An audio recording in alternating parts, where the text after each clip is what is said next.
پاکستان برِ صغیر کے مسلمانوں کی قربانیوں کے بعد 14 اگست 1947 عیسوی میں دنیا کے نقشے پر ایک آزاد اور خود مختار ملک کی حیثیت میں قائم ہوا۔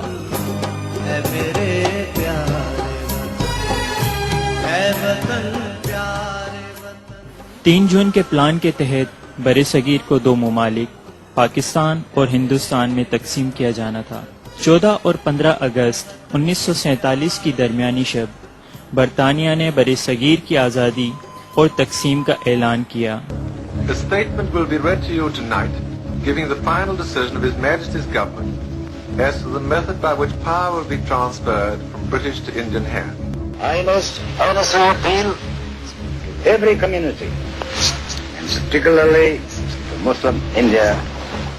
1857 کی جنگ آزادی کے بعد انگریزوں نے مسلمانوں کو باغی قرار دے دیا اور فساد کی ذمہ داری مسلمانوں پر ڈال دی۔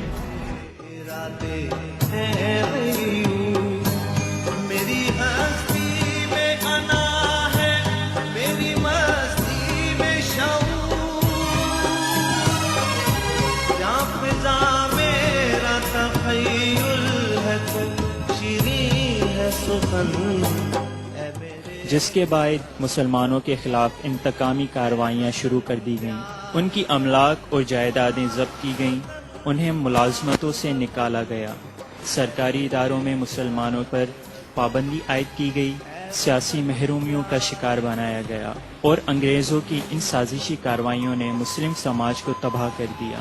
اس حالت میں سر سید احمد خان نے مسلمانوں کی حالت زار بہتر بنانے کے لیے علی گڑھ تحریک شروع کی، جس کا مقصد مسلمانوں کی تعلیمی، معاشی، سماجی حالت بہتر بنانا تھا، اور اس کے بہتر نتائج برآمد ہوئے۔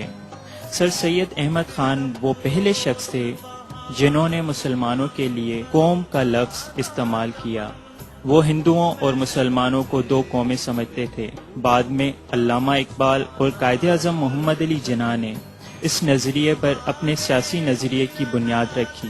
1885 عیسوی میں انڈین نیشنل کانگریس کے قیام کے بعد اس کی پالیسیوں کے بھی مسلمانوں پر برے اثرات مرتب ہونے لگے۔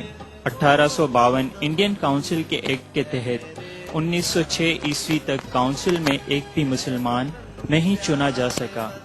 ہندوؤں اور مسلمانوں میں اتحاد کا جذبہ ختم ہو گیا اور مسلمانوں کے حقوق کی حفاظت کے لیے 30 دسمبر 1906 عیسوی میں مسلم لیگ کا قیام عمل میں لایا گیا، جس کے بعد 1909 عیسوی کے منٹو مالی ریفارمز میں مسلمانوں کی علیحدہ چناؤ کا حق تسلیم کیا گیا۔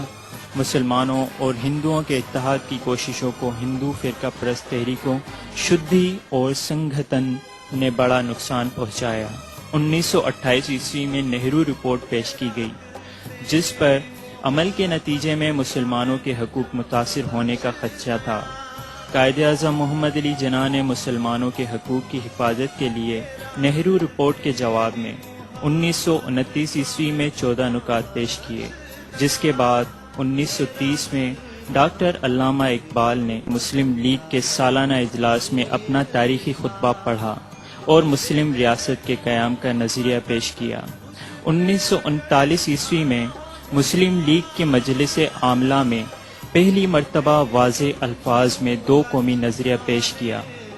23 مارچ 1940 عیسوی میں آل انڈیا مسلم لیگ کے اجلاس لاہور میں قرارداد پاکستان منظور کی گئی، جو پاکستان کے قیام میں اہم قدم ثابت ہوئی اور جدوجہد کے تسلسل سے 14 اگست 1947 عیسوی میں پاکستان وجود میں آیا۔